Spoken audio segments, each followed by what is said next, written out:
Have you ever noticed that your grandparents could buy things for a fraction of what they cost today? Like a whole week's worth of groceries for basically nothing. Oh, yeah.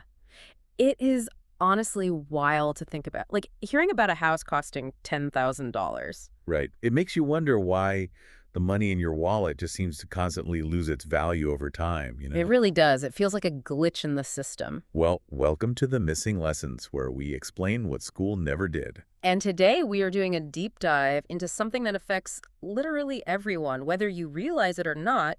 We're talking about inflation. Exactly. We're going to decode this invertible force. We're going to look at what inflation actually is, why prices always seem to go up, and why the people running the global economy actually want it that way. Because it isn't just an annoyance when your morning cup of coffee suddenly costs 50 cents more, right? No, not at all. Okay. It is about the tangible value of the time and energy you exchange for your paycheck. If you don't understand the mechanics of inflation, you're essentially playing a very high-stakes financial game without even knowing the rules. So true. So where do we even start? I mean, how do we define what inflation actually is beyond just stuff getting more expensive? We have to start by differentiating between two really important concepts, which are nominal income and real income. Okay, lay it on me. So your nominal income is just the actual number printed on your paycheck. Let's say you are a student working part-time and you earn $15 an hour. That $15 is your nominal wage. Right, the literal number I see in my bank account. Exactly. Yeah. And if you get a 5% raise this year, your nominal income went up. You feel richer. But your real income, well, that is your actual standard of living. It's what that money can actually buy in the real world. I see where this is going. Yeah, so if the cost of your rent, your groceries, and that daily cup of coffee also goes up by 5%, your real income hasn't budged an inch. You just have bigger numbers swirling around your bank account, but you're buying the exact same stuff. So inflation is basically the rate at which your real income gets chipped away. Precisely. To track this, government statisticians use something called the Consumer Price Index, or the CPI. The CPI, I hear that on the news all the time. Right, and you can think of the CPI as a massive, metaphorical shopping basket. They simulate the monthly budget of an average household. They throw in housing costs, which is actually the biggest item in the U.S. basket, along with transportation, healthcare, food, clothing, all of that. And then they just track the price tag of that specific basket over time. Yes, month over month, year over year. Yeah. That tells us how much purchasing power is leaking out of the system. But wait, I have to ask, if this is supposed to be the ultimate benchmark for the value of our money, how does a fixed basket account for the fact that the way we live completely changes? You mean? Like 50 years ago, nobody was paying for a smartphone data plan or, streaming services. If the basket is just this frozen snapshot from the past, isn't it kind of useless today? That is a great point, and it's the exact problem the statisticians face. The CPI basket is actually a living, breathing index. They are constantly phasing out obsolete items. So they take out the cost of developing camera film and replace it with the cost of a smartphone. Oh, okay. So it does update. It does, and they even have to do something called hedonic quality adjustment. Yeah. Because a smartphone isn't just a phone, right? It's a camera, a map, a music player.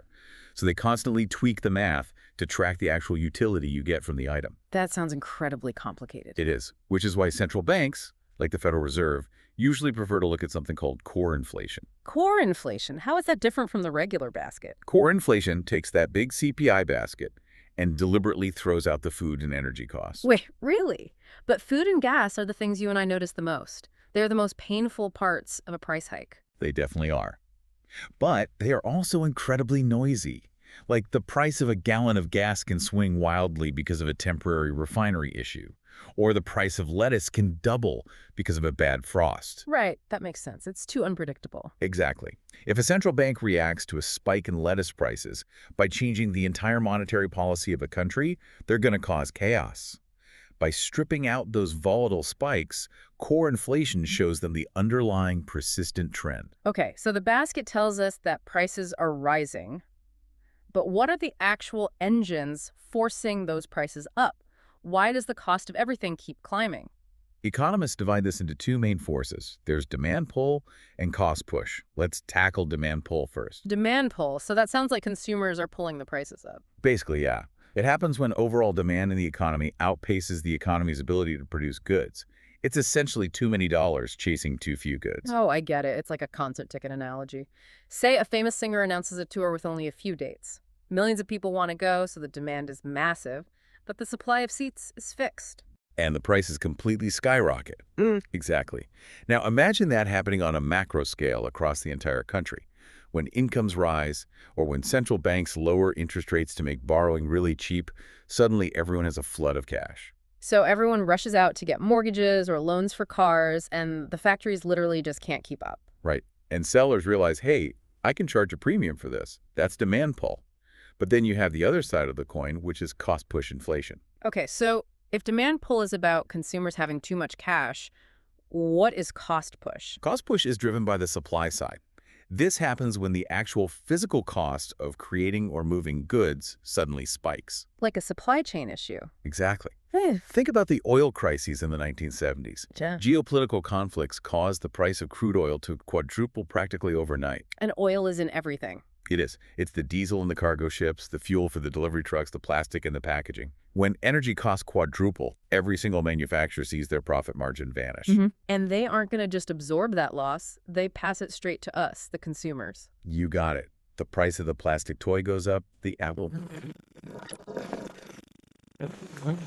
across the board. Wow. Okay, so we have supply shocks and we have consumer bidding wars. Is there anything else driving this? Yes, there is a third, deeper mechanical layer called the quantity theory of money.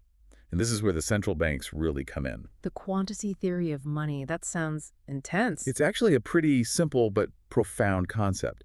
It basically says that money itself is subject to supply and demand.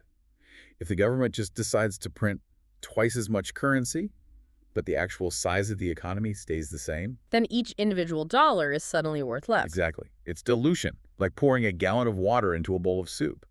You still have the same amount of actual food, but now every spoonful is just watered down. That is a great way to picture it. So when the money supply grows too big, the currency shrinks in value. Precisely. So we have the math of it all. But the economy is made of real people making daily choices. So we need to look at who actually wins and who loses when this math plays out. Well, the losers seem pretty obvious. Anyone holding on to cash, right, like saving money under a mattress. Yeah, mattress savers get completely crushed.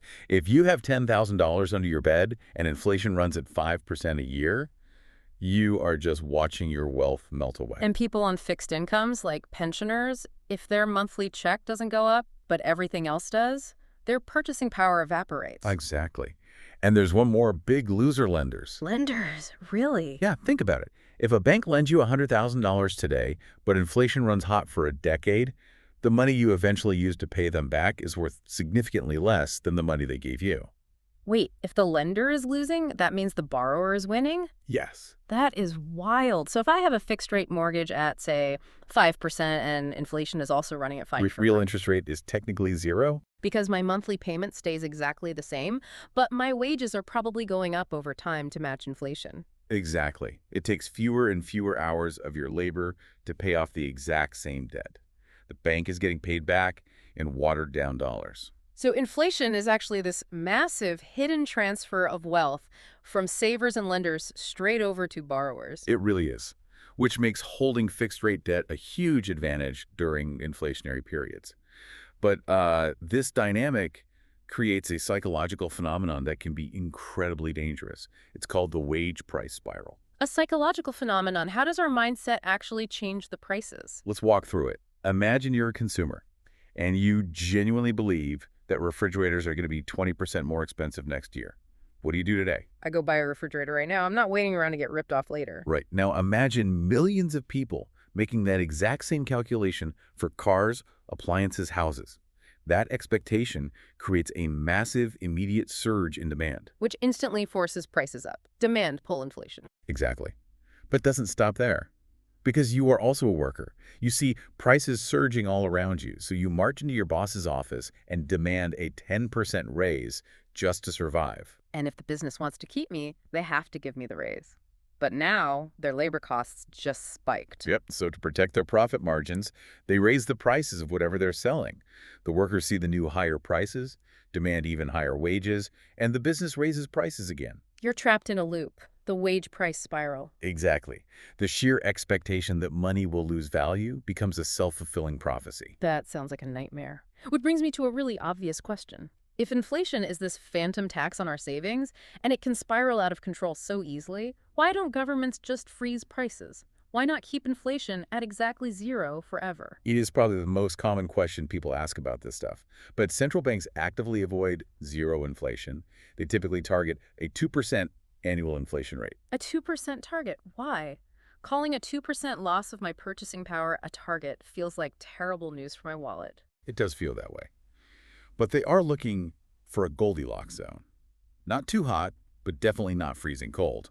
Because the alternative deflation is considered a monster hiding under the bed. Deflation. So, falling prices. Yes, let's use an analogy. Imagine the central bank is driving a massive truck down a steep mountain pass. The brakes are their monetary policy. If they don't apply the brakes at all, the truck careens down the mountain out of control. That is hyperinflation. Like Zimbabwe, right. I read that in 2008, their inflation hit something crazy, like 500 billion%. You needed a literal wheelbarrow full of cash just to buy bread. Exactly. The currency totally collapsed, so we obviously don't want to go off that cliff. But what happens if the driver slams on the brakes too hard and the truck comes to a dead stop on the mountain? That is deflation. But as a consumer, dropping prices sounds amazing. Cheaper houses, cheaper cars. What is the monster under the bed there? It reverses the psychology of that wage price spiral we just talked about. If you know that a house or a car is going to be 5% cheaper next year, what do? Oh, I see. Wait, I don't buy it today. And if everyone waits, economic activity simply evaporates. Nobody is buying anything. Businesses see their revenue plummet, so they stop producing. And then they start laying people off. Exactly. Now you have millions of unemployed people who have even less money to spend, which drops demand further, forcing businesses to slash prices even more, leading to more layoffs. It is an economic black hole. And I'm guessing it's hard to escape. Didn't Japan go through something like that? They did. They suffered through what economists call the lost decades of virtually zero growth, specifically because they fell into a deflationary trap. They just couldn't get consumers to start spending again. So that 2% inflation target is basically a buffer. It's a slight, predictable incline that keeps consumers gently incentivized to buy things now rather than later to keep the engine running. You nailed it. Yeah. It's the lesser of two evils. But hitting that perfect 2% is a very delicate balancing act. And there was a time when the people driving the truck fundamentally misunderstood how the brakes work. Oh no, when was this? This was the Great Inflation, which ran from about 1965 to 1982. It's arguably one of the most important periods in modern economic history. What happened? How did they get it so wrong? Well, the Federal Reserve was operating on a flawed theory called the Phillips curve. It was this belief that there's a permanent trade-off between unemployment and inflation. Meaning they thought they could just tolerate slightly higher prices in exchange for keeping everyone employed. Exactly. It was an irresistible idea for politicians. But it was an illusion. And they chased this illusion while the entire structural foundation of global money was collapsing. Because of the gold standard ending? Right. Following World War II, the U.S. dollar was tied to gold. But by the late 60s, the U.S. government was pouring massive amounts of money into the Vietnam War and domestic programs. They were printing dollars way faster than they were mining gold. So the money supply was exploding. Yeah. And foreign nations saw this and started demanding actual gold in exchange for their dollars. So in 1971, President Nixon makes a drastic move. He completely severs the dollar from gold. Wow. So for the first time, the money supply wasn't anchored to anything physical. The central bank could just print as much as it wanted. Exactly. Unanchored money. The Phillips curve illusion. And then we hit those severe cost-push supply shocks we talked about earlier, the Arab oil embargo in 1973 and the Iranian Revolution in 1979 set energy prices to the moon. All those ingredients mixed together, that sounds like a recipe for disaster. It was. It created a phenomenon economists genuinely thought was impossible, called stagflation. High unemployment combined with runaway inflation. Oh, man. So people are losing their jobs and the cost of living is skyrocketing at the exact same time. Right. By 1980, inflation was nearing 14.5%. And the political solutions were honestly terrible. Nixon tried legally mandating price controls, which just caused massive shortages because businesses refused to operate at a loss. I've seen the pictures of the gas lines wrapping around the block. Yeah. And then President Ford tried a PR campaign. He literally handed out buttons that said, "W wine whip inflation," now hoping people would just voluntarily stop raising prices. You can't fix an economic crisis with a button. No, you can't. Uh, The public's confidence was shattered. The wage price spiral was fully locked in. That is, until Paul Volcker took over the Federal Reserve in 1979. what did he do differently? He realized the only way to stop the spiral was to target the money supply directly. He hiked interest rates to levels that seem unimaginable today, around 20%. 20%? That is brutal. Nobody's going to take out a loan at 20%. Exactly. Banks stopped lending. Businesses couldn't afford capital to expand, so they froze hiring and started laying people off. Mortgage rates hit 20%, so nobody bought houses. Demand across the entire economy hit a brick wall. It's like doing a controlled burn in a forest fire. You deliberately destroy a section of the forest, causing a massive recession just to starve the fire of its fuel. That is a perfect analogy. Mm. And the recession was brutal. Unemployment peaked near 11%. People mailed 2x4s to Volcker's office, pleading with him to lower rates so they could build houses again. But did it work? It did. Volcker held his ground, and by doing that, he restored policy credibility. Once the public believed the Fed was actually serious about crushing inflation, their expectations shifted. The wage price spiral finally broke, and inflation collapsed back down. So that painful reset is what led to the modern era of inflation targeting that we live with today. Exactly. So, to kind of synthesize this whole deep dive, inflation is far more than just a frustrating sticker shock at the grocery store. It is the shifting, breathing measurement of the value of money itself. Right. It's driven by supply and demand, the literal volume of currency in the system, and our own psychological expectations. And recognizing those mechanics changes everything about your financial life. It shows you why keeping money stuffed in a mattress is a guaranteed mathematical loss. It explains how strategically using fixed-rate debt can actually build wealth, and why any investment has to outpace that baseline 2% erosion just to keep your head above water. It really reframes everything. Before we wrap up, I just had one thought based on everything we talked about today. Well, we established that inflation is highly beneficial to borrowers who hold fixed-rate debt because it shrinks the real burden of what they owe. Right. But if you look at the big picture, national governments are, by far, the largest borrowers in the world. They hold trillions of dollars in fixed-rate debt. Given that mechanical advantage, wouldn't a heavily indebted government have an inherent, quiet incentive to just let inflation run a little bit hot? To quietly inflate away their own national debt. That is a very interesting point to mull over. It is a question of aligned incentives that might completely change how you view the decisions being made at the very top. Definitely something to think about. Absolutely. Well, that's all for today's deep dive. Thanks for listening, and we'll catch you next time on The Missing Lessons.